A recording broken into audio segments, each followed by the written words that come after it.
They said love is a beautiful thing. They said love can heal anything. But what if the love you choose becomes the reason your whole family suffers? This is not just another village love story. This is a true tale of a beautiful maiden named Belu, who followed her heart into a marriage that opened the door to tragedy.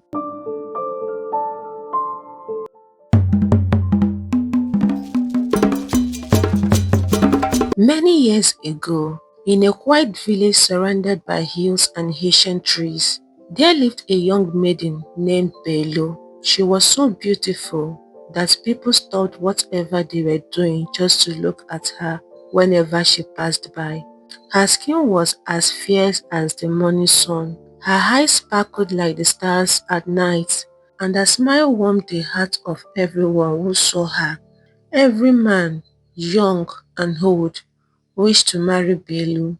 They came to her parents with gifts of yams, goats, and palm wine, hoping to win her heart. But Belu said no to every one of them. She didn't want to marry just anyone.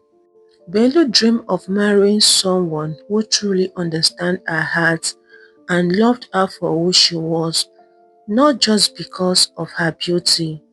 Some people in the village whispered that Belu was too proud, while others admired her courage to wait for love. But Belu didn't let their words bother her. She spent her days helping her parents, weaving mats and going to the market with her friends. One bright morning, the sun was shining gently and the birds were singing sweet songs. Belu woke up early, tied her wrapper and got ready to go to the village market.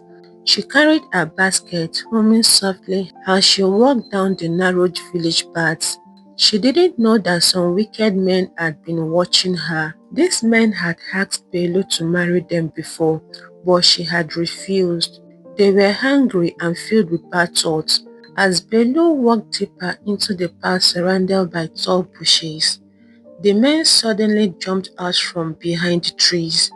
Belu screamed, but there was no one around to hear her. The men grabbed her roughly and dragged her into the thick bush. Belu's heart pounded like a drum. She struggled and cried, but the men were strong. But just as they were about to harm her, a loud voice shouted, "Leave her alone!" Out of nowhere, a strong young man appeared. He had short dreadlocks, muscle like a hunter, and eyes that shone with courage. His name was Carlo. Without thinking twice, Carlo fought the bad men with all his strength. They tried to fight back, but Carlo was brave and powerful. In no time, the wicked men ran away into the forest, leaving Belu shaking and frightening. Carlo turned to Belu, helped her up gently, and asked if she was hurt. Belu could barely speak. She looked at the man who had just saved her life and felt safe for the first time. She thanked him over and over again, tears rolling down her cheeks. When Belu reached home that evening, she quickly ran to her parents and told them everything that had happened. Her parents' face turned pale with fear as they listened. They hugged their daughter tightly and thanked the gods for sending Kali to rescue her. That night after dinner, Belu lay on her bamboo bed, but sleep refused to come. She stared at the ceiling, thinking wholly of Carlo. She remembered how he looked at her with concern, how he fought off the bad men without fear, and how gently he spoke to her afterward. Her heart felt like it was floating. She smiled to herself, hugged her mat tightly, and whispered his name, Carlo. Her friends had always teased her about not accepting any man's proposal, but now, Belu felt something different, something real. She couldn't stop thinking about him. One sunny afternoon, the sky was clear and the air felt fresh. Belu decided to go to the village stream to fetch water. She tied a wrapper neatly, carried a clay pot, and called her two closest friends to join her. They walked together, laughing and chatting, their bare feet brushing the soft earth. The path to the stream was peaceful, lined with tall trees that danced gently with the wind. Belu's friend noticed she had been quieter than usual and teased her, asking if she was thinking about one of the young men from the village. Belu just smiled shyly but said nothing. As they got closer to the stream, Belu's heart skipped a beat. Standing by the water, washing his face was none other than Carlo. His short dreadlock glistening under the sun, and his smile made Belu's heart flutter. Belu stopped for a moment, unable to hide the joy on her face. Her friends exchanged curious glances but said nothing. Carlo looked up and saw Belu. His face brightened and he walked over to greet her. Ah, my beautiful friend from the other day. Carlo said warmly. Belu greeted him, her voice soft, her eyes shining. They stood there, exchanging smiles and pleasantries, while her friends quickly giggled in the background. It was as if the whole world paused for them at that moment. From that day, Belu and Carlo began to see each other more often. They would talk about simple things, the village, their families, and their dreams. Belu loved how Carlo listened to her, respected her, and treated her kindly. Her heart grew fonder with every meeting. Slowly but surely, the two of them began to fall deeply in love, like seeds growing into strong trees. Their love blossomed quietly at first, hidden like a secret flower. But soon, everyone in the village started noticing how Belu's face glowed whenever Carlo's name was mentioned. The one shy maiden now smiled more, laughed louder, and seemed happier than ever. One day, Carlo told Belu he wants to meet her parents properly and ask for their blessing. Belu's heart danced with joy. She quickly agreed, knowing her parents respected Carlo for saving her life. Carlo prepared gifts, yam, palm wine, and dried fish, and walked proudly to Belu's house. When he arrived, Belu's parents welcomed him kindly at first. They served him food and drink, and asked him questions about his life. Carlo told them about his village, his family, and how much he loved Belu. As soon as he mentioned his family's name, Belu's parents exchanged troubled glances. Their face, once warm, suddenly turned cold and serious.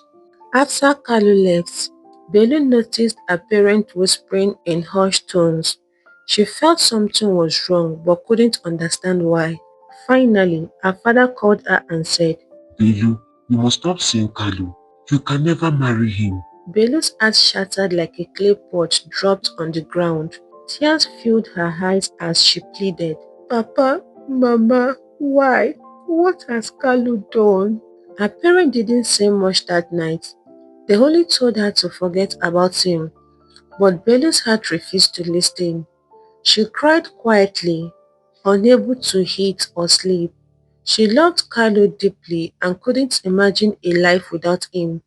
Even though her parents forbade her, Belu continued to meet Carlo secretly, hoping that somehow she could convince her parents to change their minds. Belu's heart grew heavier each day.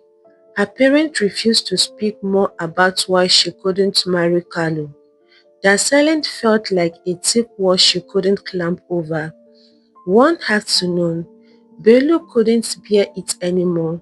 She found her mother resting under the big mango tree in their compound, her eyes closed, enjoying the cool shade. Belu quietly knelt beside her, tears already welling in her eyes. Mama, why are you so mean to your only child? Why won't you let me be happy? Why can't I marry Carlo?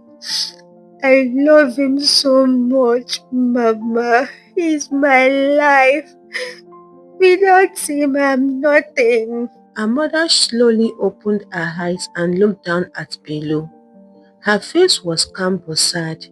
She sighed deeply, as if a heavy weight had been sitting on her chest for years. Then she gently touched Belu's shoulder and said, "My daughter, listen to me carefully. Your father and I love you more than anything in this world. That is why we cannot allow you marry Kalu." Belu looked up, confused, her tears rolling freely. "But why, Mama? What is so wrong with him?" Her mother's eyes grew distant, as if she was looking far back into the past. She began slowly. "Many years ago, before you were born, I had a twin sister. She was as beautiful and kind as you. She got married before me at the age of 17 to a family called Akanjo. That family treated her well. She was happy. She gave birth to two sons, Dalu and Kume. But everything changed on Dalu's 21st birthday. He suddenly ran mad, shouting things no one understood. My sister did everything she could. She visited Dibias, prayed, but nothing worked. The Dibias told her it was a generational curse, something dark in the family's blood. Belu listened wide-eyed as her mother continued, her voice breaking. Her second son, Kume, drowned mysteriously in the village stream. People whispered that it was the curse again. My sister became broken. She later hung herself on a tree, and she was not the first wife in that family to do so. Many women before her faced the same fate. The curse runs deep, Belu. That family is cursed. Their sons go mad. Their wives died painfully. No DBS had been able to break it. Her mother wiped her tears and looked at Belu's family. That is why we cannot allow you to marry Kalu. I don't want to lose you the way I lost my sister. Belu shook her head, tears streaming down her cheeks. Mama, I don't care about curses. I love Kalu. He's not cursed. He's kind and good. My heart belongs to him. But her mother only sighed. Sadness clouded her face. You are still young, my daughter. You don't understand the danger. Belu stood up slowly. Her heart turned between love and fear. Yes, deep down, her decision was already made. For days, Belu stayed quiet, walking around the compound like a shadow.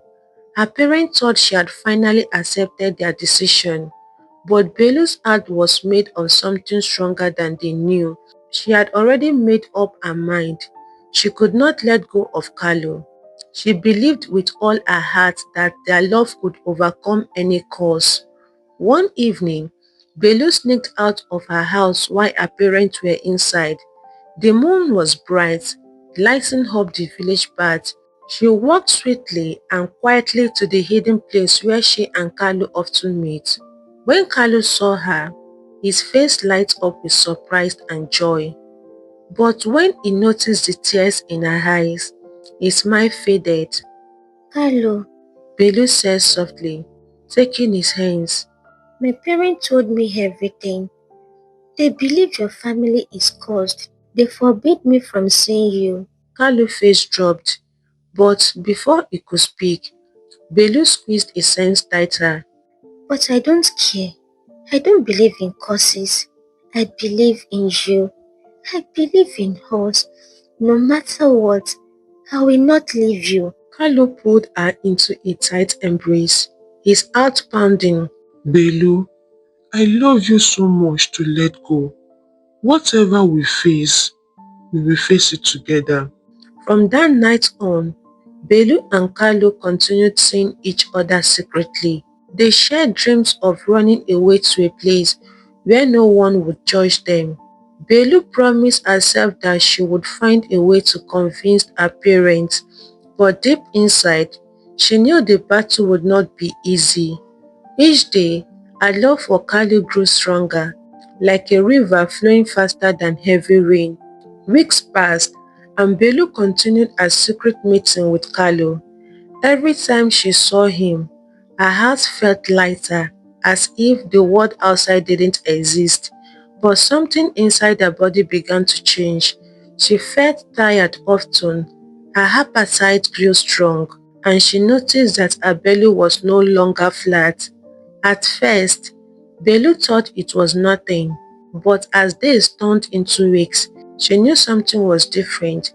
She was carrying Carlos' child. Fear and excitement mixed inside her like a storm. Belu knew what it meant. In their village, it was unheard of for a maiden to be pregnant before marriage. What would her parents say? What would the villagers whisper? Still, Belu felt strangely happy. The child growing inside her was a symbol of her love for Kalu, a love she refused to let go. One afternoon, while Belu's mother was pounding yam under the big tree, Belu walked up to her, trembling but determined. She knelt down before her mother, tears already gathering in her eyes. "Mama," she said softly, "there is something I must tell you." Her mother looked at her, sensing something was wrong. "What is it, my daughter?" With a shaky voice, Belu spoke. "I'm carrying Kali's child." The pistol slipped from her mother's hand, and she stared at Belu, shocked. "What did you say?" she asked. Belu wiped her tears but stood firm. "Yes, Mama, I'm pregnant, and Carlo is the father. I love him. No matter what you and Papa say, I want to be with him." Her mother sat down heavily, covering her face with her hands. She began to cry. "Belu, what have you done? The family is cursed. Why would you bring this upon yourself? Upon us?" Belu knelt beside her, trying to hold her hands. "Mama, I know what you believe, but I don't care about curses. I love Carlo, and I believe our love can break anything bad. Please understand." Her mother wept quietly, shaking her head. She didn't know what to say. Belu's father was called, and when he heard the news, he was angry at first, but seeing his daughter cry, he sighed deeply. After long talk between the families, Belu's parents finally gave in. They knew there was no going back. Belu was given to Kalu in marriage. After the wedding, Belu moved into Kalu's home. Every morning, she woke up happy with Kalu by her side. She prepared food, fetched water, and laughed freely. The love they shared made even the smallest things feel special. Months later, Belu gave birth to a healthy, handsome baby boy. They named him Dike, which means strong one. Holding her son in her hands, Belu felt complete. She looked into his innocent eyes and promised him a life free from shadows and fear. Kalu too was overjoyed. He had a family now, a loving wife and a son he cherished deeply. They believed they could leave the past behind and start a fresh chapter. But whispers still followed them in the village. Some old women shook their heads, reminding anyone who would listen about the curse that haunted Carlos' family. Belu's parents worried quietly, even though they loved their grandson. One day, as Belu watched her husband play with their son under the big tree, she smiled to herself. She made up her mind they would leave the village. She wanted a place where no one would remind them of curses, a place where Dike could grow without fear. And so, Belu and Kalu began to prepare for something even bigger, a new journey away from the village and away from the weight of the past. The next day, Belu spoke to her parents about her decision. Her parents listened quietly. They didn't want to see their daughter and grandson leave, but they understood.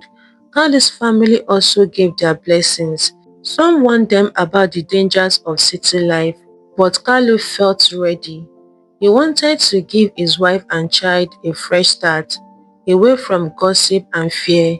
Belu and Carlo sold some of their belongings, packed their few precious things, and said goodbye to the village where they had both been born and raised. The city was bigger and louder than anything they had ever seen. The streets were filled with people hurrying about, strange machines moving fast, and tall buildings stretching towards the sky. Belu held Carlos' hand tightly, amazed and a little scared. She had never seen so many different faces and heard so many new sounds. They found a small simple house on the edge of the city. It wasn't grand, but it was enough. A roof over their heads and space for Dike to grow. Carlo quickly found work helping at a nearby farm, while Belu began selling fruit in the market. Every day, she tied little Dike on her back and went to the market square, learning the ways of the city people. Some days were hard, but Belu never gave up. She smiled, knowing she was building something new for her family. The city was different. No one knows her story. No one whispered about curses. People treated her kindly, not as the cursed woman, but as Belu, the strong, beautiful, hardworking woman she had always been. Carlo too worked hard, determined to give his family the peace they longed for. Years passed peacefully in the city. Belu and Carlo worked hard every day, raising their son Dike with so much love and care. Their little home echoed with laughter, joy and the sweet smell of food cooking on the fire. Day by day, the struggles of the past faded away and new memories took their place. Belu often sat outside in the evening, watching Dike play, her heart full of gratitude and hope. As time went on, something wonderful happened. Belu was blessed with more children. After Dike, she gave birth to a beautiful baby girl, then another strong son, and finally, another lovely daughter. Their home was always full of life, filled with singing, laughter, and the song of little feet running around. The dark stories of curses and fear became nothing but distant whispers. In their place, Belu built a home rooted in love, strength, and peace.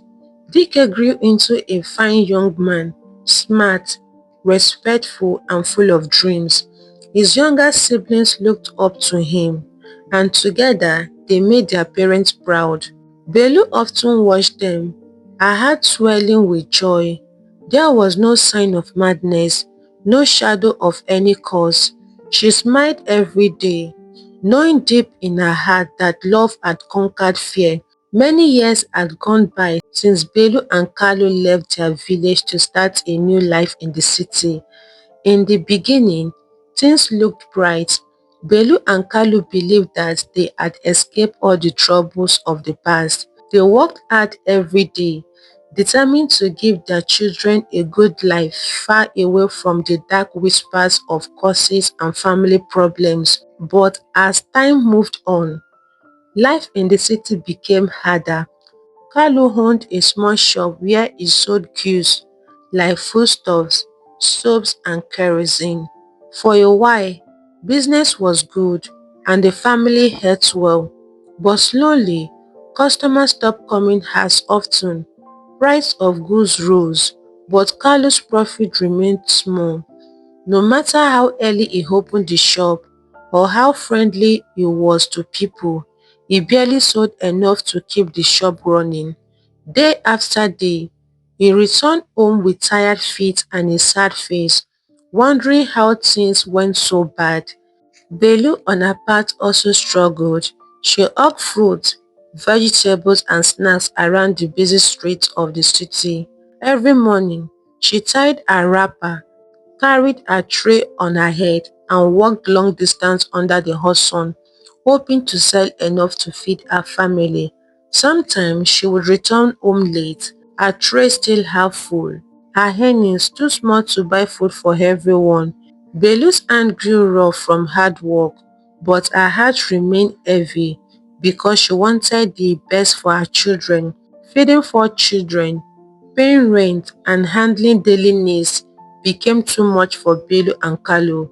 They sat together many nights, talking about how to survive.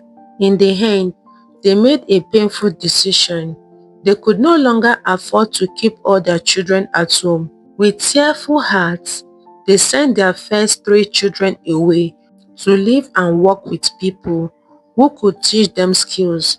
DK, their first son, was sent to live with a street boss to learn a trade. Aloka, their first daughter, became a sales girl in a distant shop. Metu, their second son, also went to become an apprentice. Only little Neddy remained at home with Bello and Kalu. She was too young to be sent away, so she stayed back, often following her mother to the market to hug goods. Even though the family was now apart, Bello and Kalu never stopped hoping. They prayed day and night, believing that someday things would turn around. But one dark morning, something terrible happened, something that would change their life forever. Carlo was in his shop attending to few customers. The day seemed like any other. He smiled politely, handed out goods and collected money. Suddenly, the sound of shouting and running feet filled the air. People began running past the shop, screaming that there was trouble. Armed robbers had attacked nearby, and the police were chasing them. Carlos stood still watching the chaos outside. Before he could even react, a loud bang echoed in the air. Stray bullets flew wildly, and one of them hit Carlo right in his chest. He staggered backward, dropping to the ground. Blood soaked his clothes as shocked customers ran to safety. People rushed to help, but it was too late. Carlos' eyes closed slowly, and before they could get him to the hospital, he had already died. Word spread fast across the city, and by the time Belu heard what happened, her heart felt like it had stopped beating. She ran to the scene screaming and crying, unable to believe her husband, the man who had fought to keep their family together, was gone. After Kalu was buried, the family mourned deeply. Belu wore black clothes, sitting quietly most time, lost in thought. Their home felt empty without Kalu's laughter and presence. But life had to go on, and after the mourning period, Belu gathered her strength and returned to the city with her children. After Kalu's burial, Belu tried her best to stay strong. She wiped her tears and continued working hard, knowing she had to care for her remaining children. DK, Aloka, Meto and little Neddy were all she had left. Even though they live apart, Belu thought about them every day, praying that things would get better for them. One quiet afternoon, Belu was resting after returning from the market. Her phone rang loudly, and when she checked, she saw that it was DK's boss calling. She quickly answered, hoping everything was fine. But the voice on the other end sounded troubled. Mama Dike, The man began. I don't know how to say this. Something strange happened last night. Belu's eyes skipped. What happened? Is DK okay? She asked quickly. The man sighed heavily. Dike woke up in the middle of the night. He started undressing himself, speaking strange things. He ran outside shouting words that made no sense. We tried to calm him down, but he wasn't listening. Mama, your son is now on the street. People say he's mad. The phone nearly dropped from Belu's hand.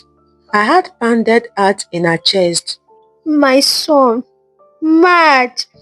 She whispered, tears filling her eyes. She couldn't believe it. She had sent DK away to learn a trade so he could live a better future. And now he was roaming the street without sense. Without wasting time, Dike was caught and taken to the mental home.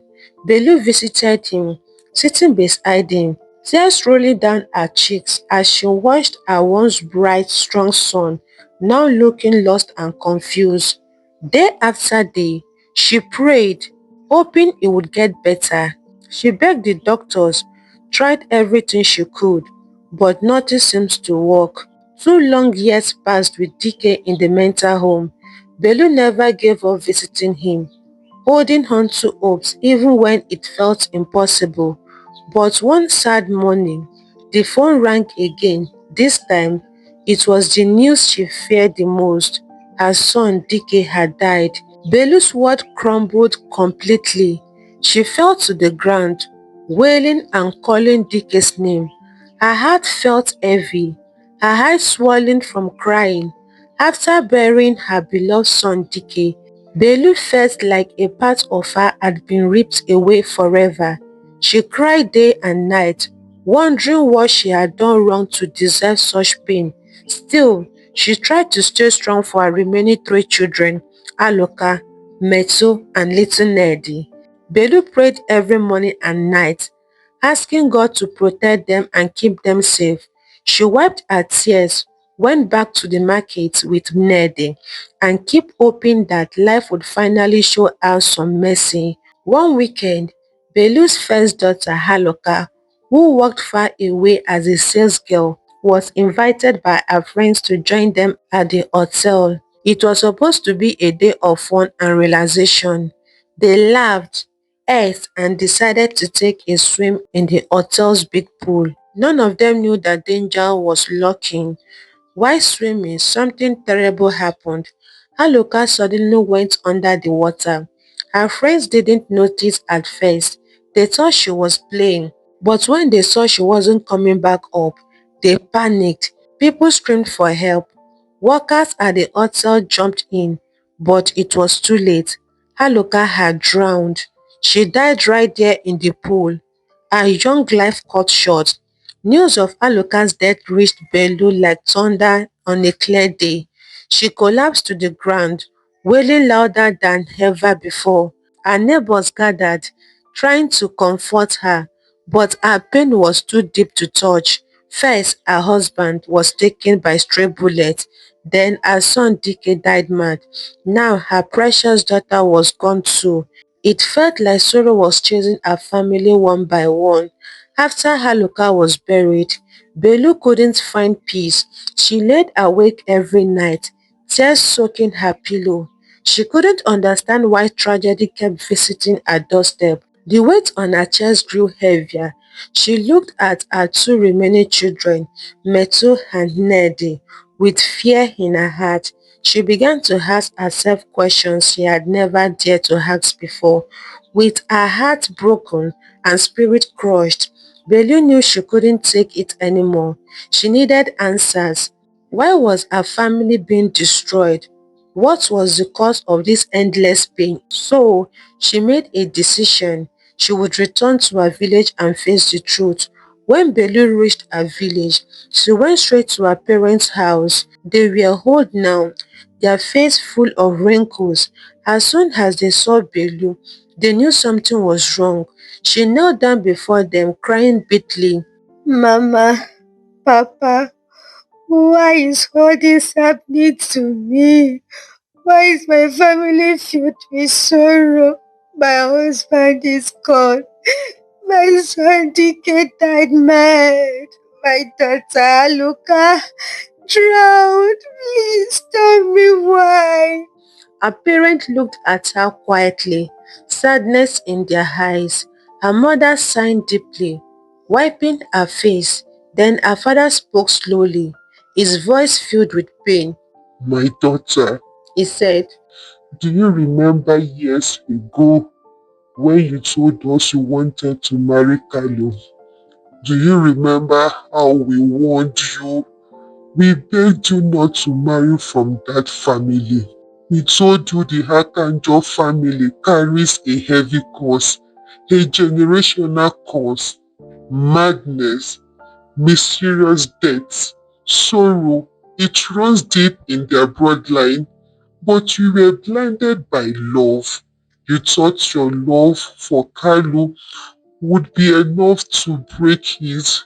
We didn't want this for you. Belu's heart shattered even more. She remembered that time clearly. She had believed so strongly in love. She thought that by loving Kalu, she could rewrite her family story.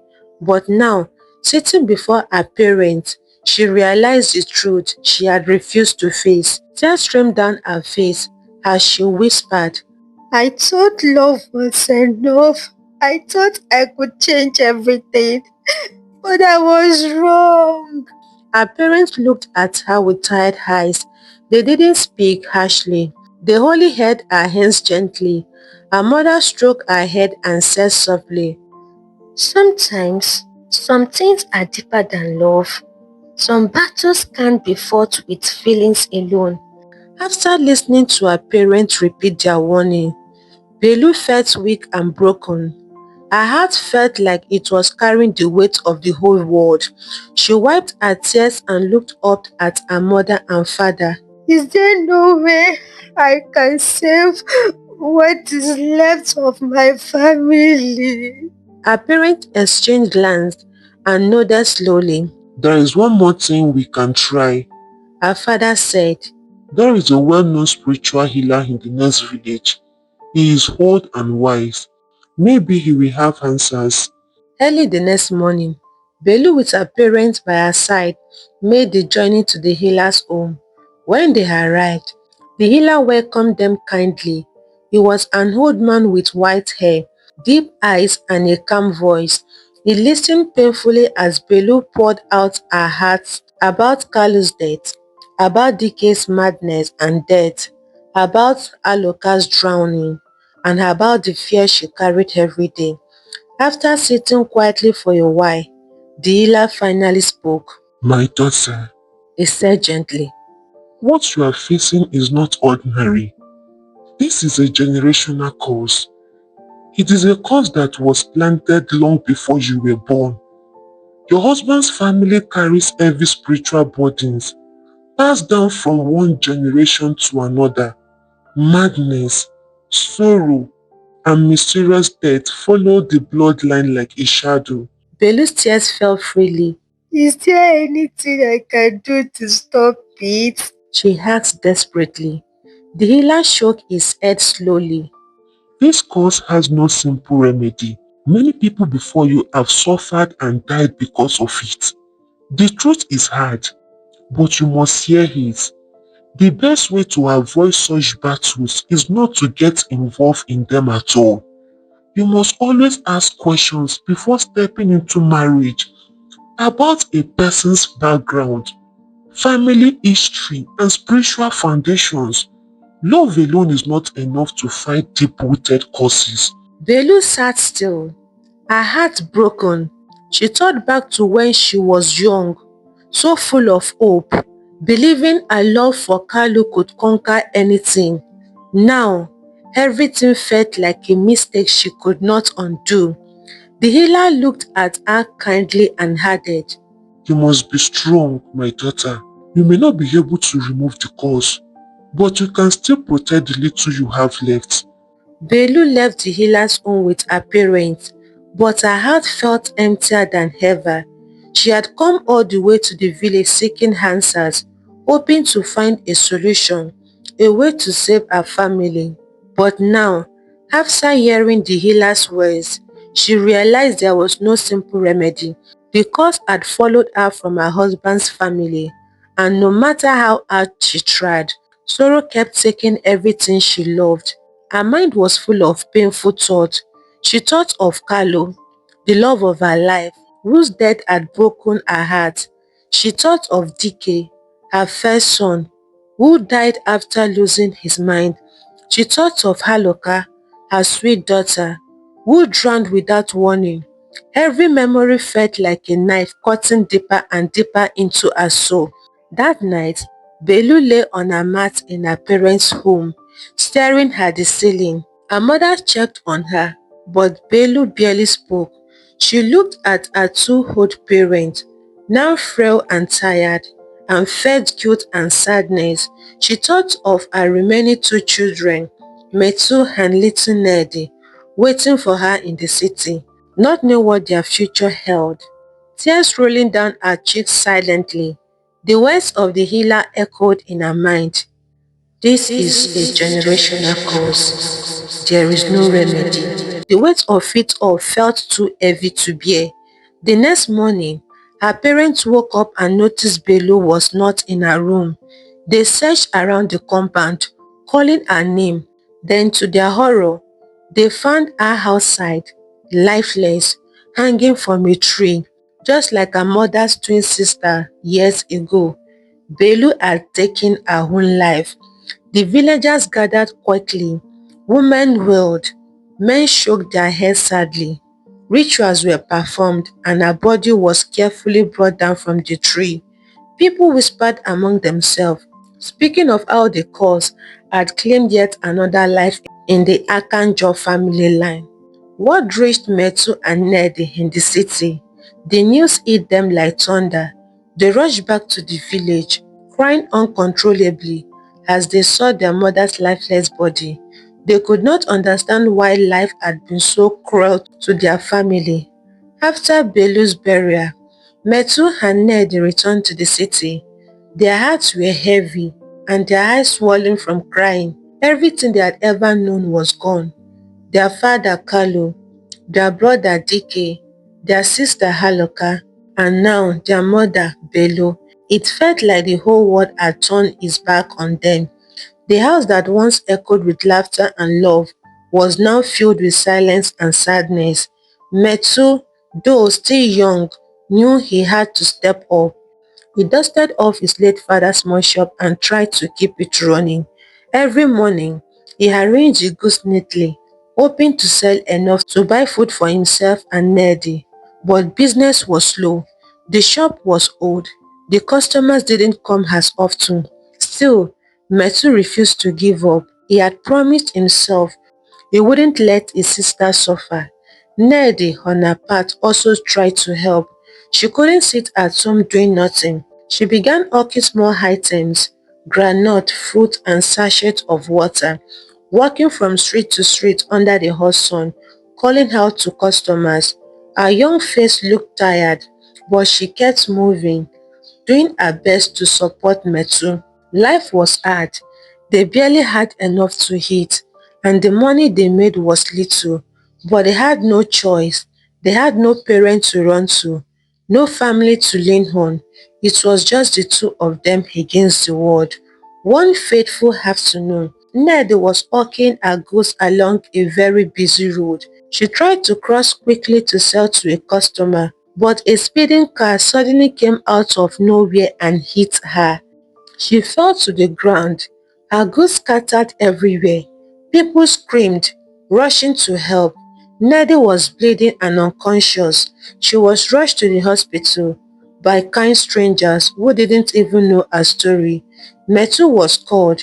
He ran to the hospital, his heart pounding with fear. He stood by Neddy's bedside, tears running down his face, praying she would survive.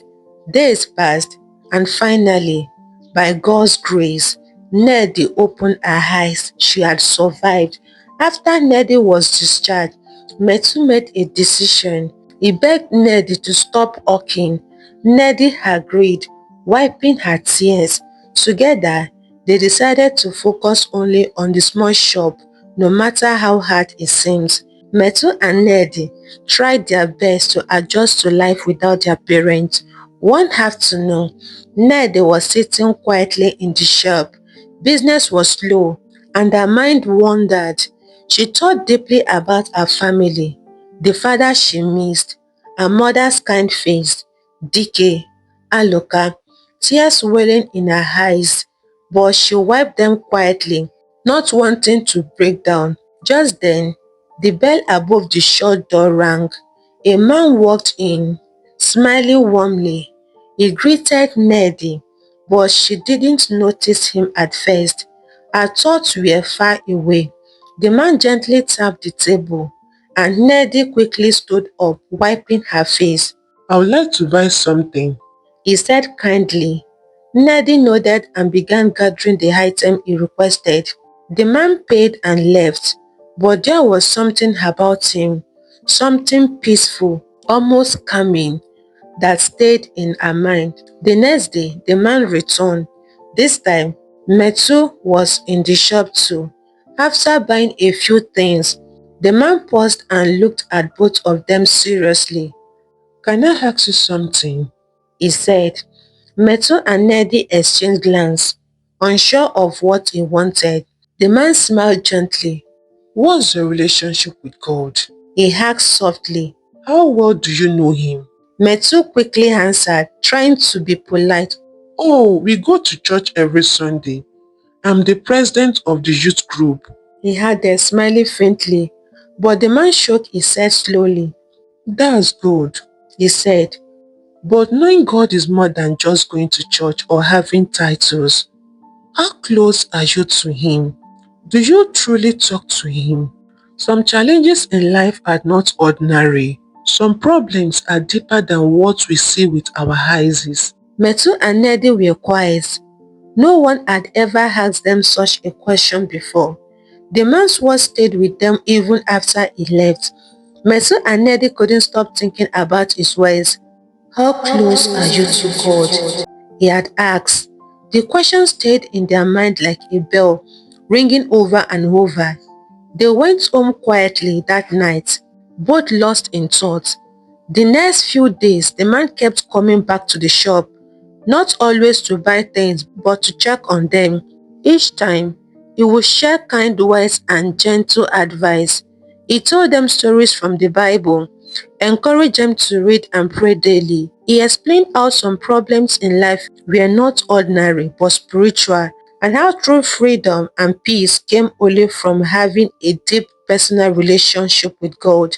You have faced so much pain, The man told them one day, his voice soft but firm. but you are not alone. God has been waiting for you to come closer to Him, not just by going to church or having a title, but by truly knowing Him, trusting Him, and giving Him all your worries. Metu and Nedi listened quietly. Slowly, they began to change. Each morning before opening the shop, they prayed together. At night, they read their Bibles, learning more about God's love and promises. They stopped just attending church like a routine and started seeking God with their whole hearts. The man continued to visit, encouraging them every step of the way. Challenges will still come, He warned them.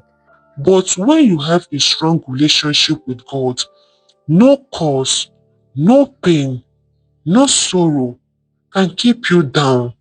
You will rise above it. As the days turned to weeks, Metu and Ned noticed something different in themselves. Their heart felt lighter.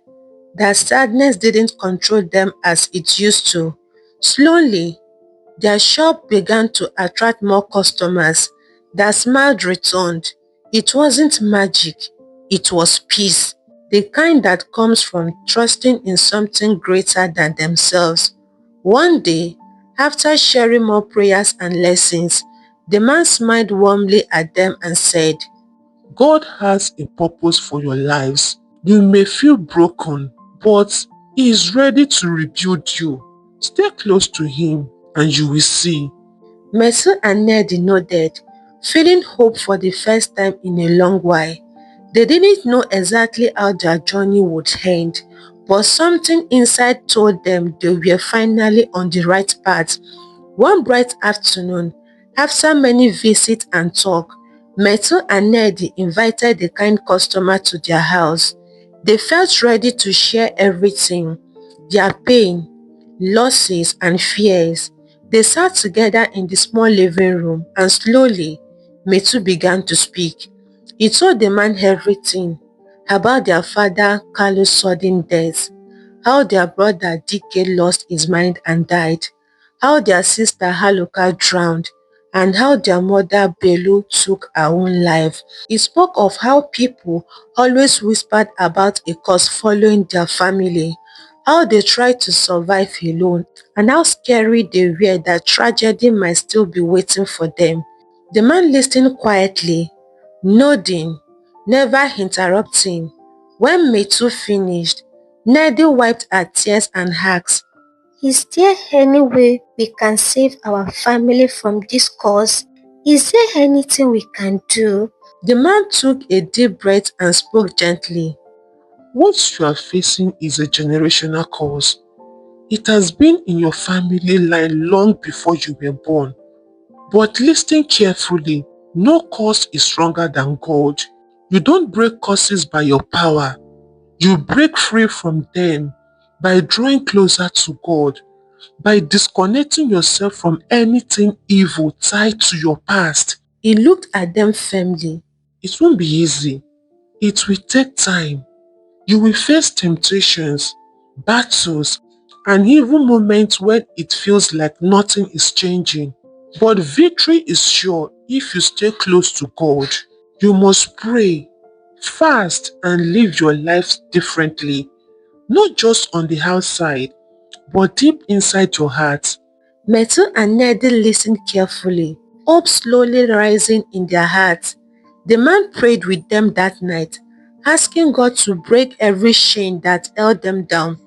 From that day forward, Metu and Nedi became serious about their spiritual joining. They fasted, prayed day and night, and read the Bible like their lives depended on it. There were days when they felt tired, when old fears crept back, but they refused to stop. They rejected any negative words spoken over them. They declared freedom over their lives, their homes, and their future. They fought both physical and spiritual battles, but with each passing day, their strength grew. They believed firmly that they would be the ones to end the cause and to prove that God's power is stronger than any darkness from the past. As time passed, Metu and Nedi continued to hold tightly to everything the kind man taught them. Every morning before opening the shop, they prayed together. They fasted regularly. They studied their Bible deeply. They no longer feared the curse that had haunted their family for generations. Instead, they focused on building a strong personal relationship with God. Gradually, things began to change. Their small shop started attracting more customers. Metu noticed their business was growing, slowly but surely. They no longer struggled the way they used to. Peace returned to their hearts. Even though life was not perfect, they had something stronger than before: hope, faith, and freedom. Years later, Metu met a kind woman who loved God just as he did. They both married and were blessed with three healthy children. After some time, Metu's business grew so much he was able to relocate his family abroad, giving them a fresh start far away from the shadow of the past. Nelly also experienced a beautiful change. Over time, she grew closer to the man, the kind customer who had first brought them the message of God's love and freedom. Eventually, they got married and Metu was blessed with four wonderful children. Together, they built a happy, peaceful home filled with love and faith. The generational curse that had followed their family for so long could not hold them down anymore. Through prayers, fasting, faith, and trusting in God, Metu and Nedi broke free. They became living proof that even the deepest curses cannot stand against the power of God. However, others in their extended family who had not yet discovered the truth still battle with the curse. But Metu and Nedi's life stood as a shining light, a reminder that no matter how dark the past is, there is always a way out when you trust in God. They looked back at all they had been through, the death, the pain, the loneliness, and smiled. They had fought, they had prayed, they had believed, and now they were free. Lessons from the story. This story teaches us that love alone is not enough. No matter how deep your love runs, it cannot erase a generational curse, heal broken foundations, or fix what has been spiritually damaged. Before you follow your heart, check where it's leading you. Ask questions before making lifelong decisions. Before you say yes to marriage or anything serious, look deeper. Ask about the person's roots, background, and spiritual history. Ignorance is not innocence. Ignoring wise counsel can lead to lifetime pain. Belu's parents warned her, but she chose love over wisdom. Sometimes, one wrong decision can open the door to years of suffering. What we don't deal with in our generation may haunt our children. Unbroken curses, bad choices, and spiritual battles don't die with us. They wait for the next generation. That is why we must fight them early. You can't break free from darkness without a true relationship with God. Attending church is not enough. Titles and religious activities won't save you when spiritual battles come knocking. Only intimacy with God can. God's light can shine in the darkest of stories, even after all the pain, loss, and death. Metu and Nedi found light. They were the only ones who escaped the curse, not by chance, but by choosing God over everything. Never accept what you can spiritually reject.